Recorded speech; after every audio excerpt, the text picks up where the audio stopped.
सारा आहिस्ता आहिस्ता चलती हुई फराहत के करीब आती है। उसकी आंखों में एक अजीब सा सुकून है, जैसे वो किसी बड़े तूफान के बाद के सुकून को महसूस कर रही हो। फरहत, जो हमेशा अपनी बात पर उटल रहती थी, आज किसी शकस्त खुर्दा सिपाही की तरह खड़ी है, खामोश और बेबस। सारा ने नरमी से कहा, फोफो, मैंने तो आपको माफ कर दिया, मगर क्या मामा भी कर पाएंगी?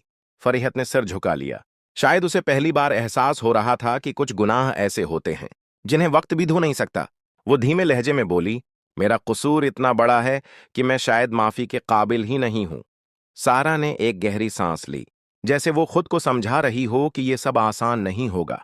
मैं नहीं चाहती कि आपके साथ कुछ बुरा हो। मैं चाहती हूं कि सब कुछ ठीक हो जाए, जैसे पहले था। फरहत की आंखें भर आएं।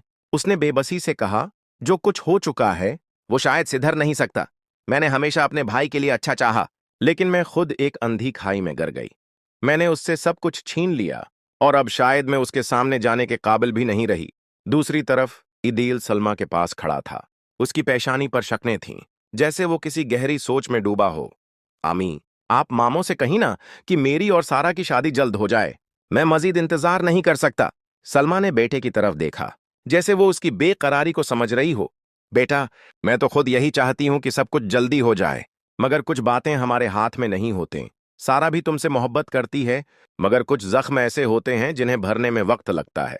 अदील ने एक पल को सोचा, फिर मजबूत लहजे में कहा, मैं सारा के साथ कभी कुछ गलत नहीं होने दूंगा। जो भी रुकावट आएगी, मैं उसे हटा दूंगा। मेरी माँ ने जो कुछ भी किया, वो गलत था, लेकिन मैं उस सब को ठीक कर दूंगा। सलमा ने अदील की आंखों में देखा, जहां सिर्फ एक जिद नजर आ रही थी। फकत इरादा काफी नहीं होता, कुछ चीजें किस्मत भी तय करती है। फरहत को ऐसा नहीं करना चाहिए था, मगर अब जो हो चुका है उसे बदला नहीं जा सकता। अदील ने जोर देकर कहा, मादी नहीं बदला जा सकता, मगर आने वाला कल बेहतर बनाया जा सकता है। मैं सब ठीक कर दूंगा। सलमा ने धीरे से सर हिलाया। काश के ऐसा मुमकिन हो, काश के माजर और शाजिया एक हो जाएं और बाकी सबको भी उनका हक मिल जाए। अदील ने चौंक कर मां को देखा।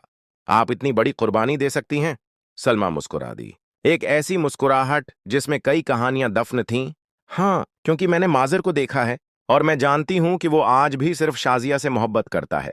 वो कभी भी मुझे वो मकाम नहीं दे सकता जिसकी हकदार शाजिया है। अदील का चेहरा सख्त हो गया। ये आपके साथ नाइंसाफी होगी और मैं नहीं चाहता कि आपके साथ नाइंसाफी हो। सलमा ने एक आखिरी नजर अदैल पर डाली। बेटा, कुछ रिश्ते हमारी मर्जी से नहीं बनते और कुछ रास्ते हम चाहकर भी नहीं बदल सकते।